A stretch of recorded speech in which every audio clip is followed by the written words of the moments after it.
I've been to this lake 1,000 times before, but today felt strangely familiar for some reason. Have you ever experienced déjà vu? A term that describes the uncanny sensation that you've already experienced something, even when you know you never have.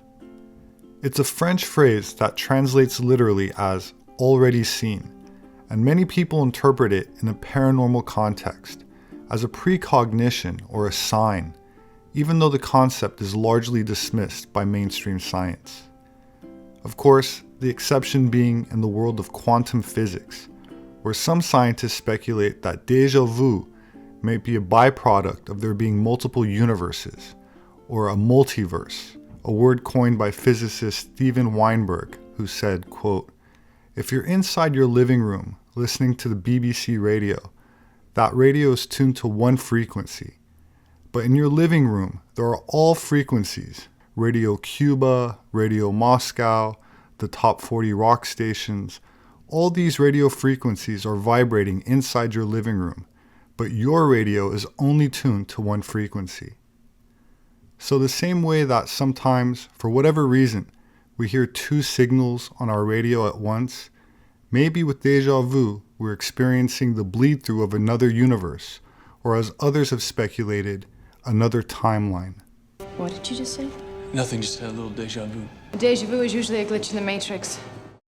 The concept behind the movie The Matrix is that there's more to reality than we're aware, and that humanity is unknowingly trapped inside a simulated reality, one designed to distract the population while it's being covertly used as an energy source, unaware of the real world.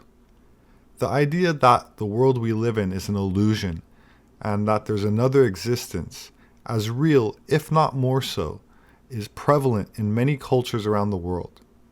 Some Native American beliefs about dreams are that they're an extension of reality, an opportunity to travel to other realms and communicate with ancestors and spirit guides in a dream state. In some cases, a shaman or medicine man will attempt to heal the soul by inducing altered states through drums, prolonged dance, breath work, and sometimes psychedelic substances to bring about a trance or lucid dream. Some consider this astral travel, and the traditional view is that it's not our bodies or minds that dream, but our souls that dream and undergo the entire experience. Astral travel is a term describing a technique by which the soul can allegedly leave the body for a temporary period of time, fully conscious, and travel to the astral plane where it can communicate with other souls or other entities to receive soul guidance. Many Native American traditions believe that life is one big dream, similar to Hinduism and the Buddhist concept of Maya, or an illusion which makes the world appear as duality. In Celtic mythology, the Otherworld is a realm of deities and possibly also of the dead. It is usually described as a supernatural realm of everlasting youth, beauty, health, abundance, and joy.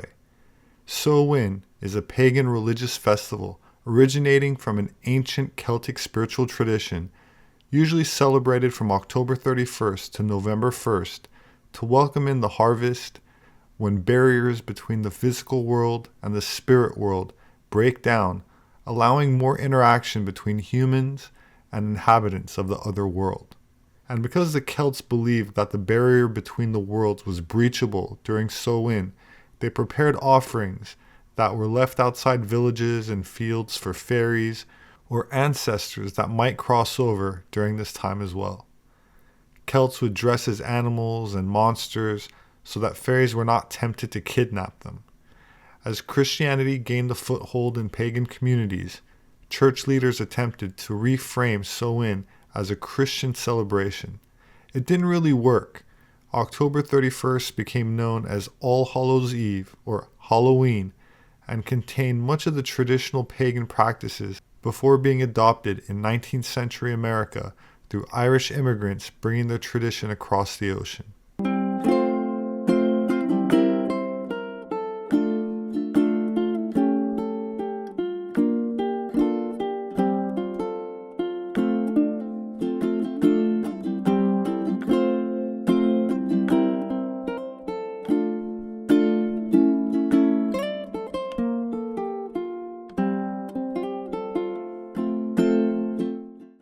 Americans began to dress up in costumes and go house to house asking for candy, a practice that eventually became today's trick-or-treat tradition.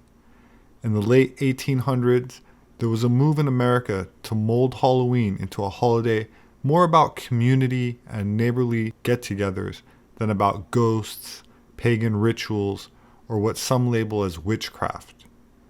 By the 1920s and 30s, Halloween had become a secular holiday, with neighborhood parties and parades losing most of its superstitious and religious overtones. That said, several thousand years ago, it was regarded as the witches' Sabbath, and not only included animal sacrifice, such as cattle, but Druids were also known to conduct human sacrifice as well.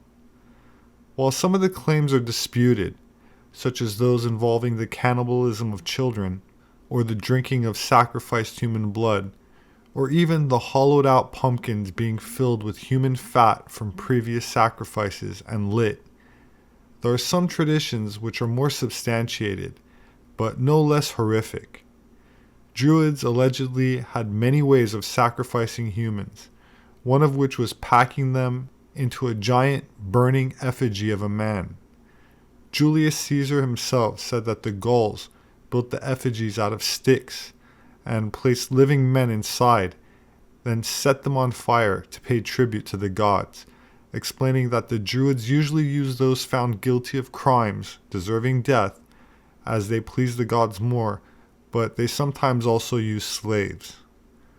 While some will say that Caesar was putting out political propaganda, which may be the case, other Roman writers of the time also described human sacrifice among the Celts, such as Cicero, Suetonius, Tacitus, and Pliny the Elder. Strabo was a Greek geographer and philosopher that also described the burning wicker man as one of the many ways the Druids of Gaul performed sacrifices. There are many festivals around the world where the burning of gigantic human effigies is still a tradition, though obviously without any sacrifice. One of the most famous in recent times is held annually since 1986 in northwestern Nevada, but rather than being on Halloween, the event takes place around Labor Day.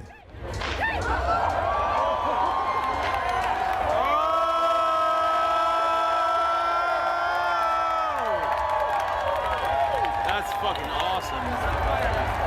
This is a sick burn.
Ancient Celts marked sow-win as the most significant of the 4 quarterly fire festivals, where Druid priests would light a community fire using a wheel that would spark flames. The wheel was considered a representation of the sun and used along with prayers. There's a popular Irish Christian folktale associated with the jack-o'-lantern, which in folklore is said to represent a soul who has been denied entry into both heaven and hell. En route home after a night's drinking, Jack encounters the devil and tricks him into climbing a tree. A quick-thinking Jack etches the sign of the cross into the bark, thus trapping the devil. Jack strikes a bargain that Satan can never claim his soul. After a life of sin, drink, and mendacity, Jack is refused entry into heaven when he dies. Keeping his promise, the devil refuses to let Jack into hell and throws a live coal straight from the fires of hell at him. It was a cold night, so Jack places the coal in a hollowed out turnip to stop it from going out, since which time Jack and his lantern have been roaming looking for a place to rest. In Ireland and Scotland, the turnip has traditionally been carved during Halloween, but immigrants to North America use the native pumpkin, which is both much softer and much larger, making it easier to carve than a turnip. The American tradition of carving pumpkins is recorded in 1837 and was originally associated with harvest time in general, not becoming specifically associated with Halloween until the mid to late 19th century. In England, from the medieval period up until the 1930s, people practiced the Christian custom of souling on Halloween, which involved groups of soulers, both Protestant and Catholic, going from parish to parish, begging the rich for soul cakes in exchange for praying for the souls of the givers and their friends. In the Philippines, the practice of souling is called panggagawa and is practiced on All Hallows Eve among children in rural areas. People drape themselves in white cloths to represent souls and then visit houses where they sing in return for prayers and sweets. Another symbolic activity you might see during Halloween is apple bobbing, where participants dunk their head into a large tub of water and try to fish out the apples using their teeth or a fork in their mouth without the use of their hands. According to the 1864 Chambers Book of Days, apple bobbing has long been associated with predictions of future love, summoning a husband, and celebrating female fertility. There's perhaps no night of the year which the popular imagination has stamped with more peculiar character than the evening of 31st of October, known as All Hallows Eve or Halloween. It is clearly a relic of pagan times, for there's nothing in the church observance of the ensuing day of All Saints to have originated with such extraordinary notions as are connected with this celebrated festival, or such remarkable practices as those by which it distinguishes. When you slice open an apple, the seeds and fibrous membrane that make up the core are arranged in a pentagram, a 5-pointed star, which according to many occultists represents the 4 elements, earth, water, wind, fire, plus the 5th element, spirit or ether. Of course, I would also add to that the astrotheology of the planet Venus, which traditionally represents the goddess, and while it has an 8-year orbit around the sun, which is why the goddess Inanna or Ishtar are represented by an 8-pointed star, the pattern it makes in the sky over the 8 years is in the shape of a pentagram or 5-pointed star.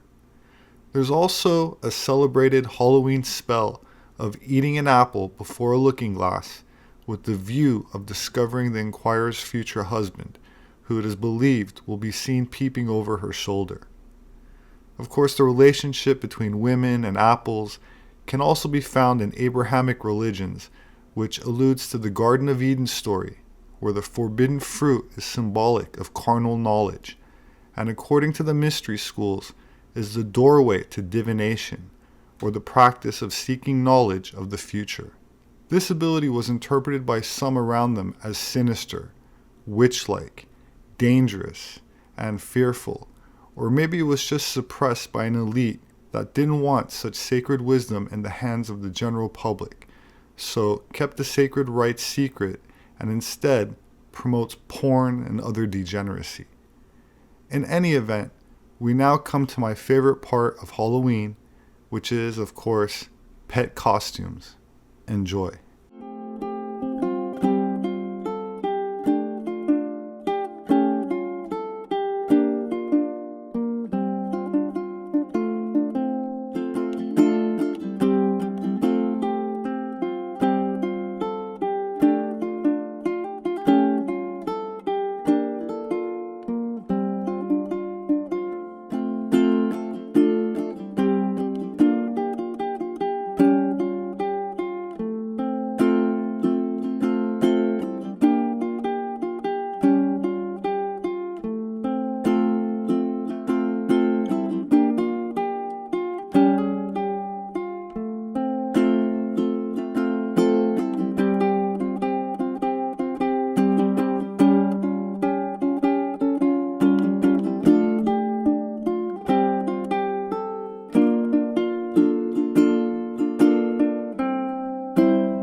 My name is Robert Sepehr. I'm an anthropologist. My published work is available on Amazon, as well as through various other major book outlets.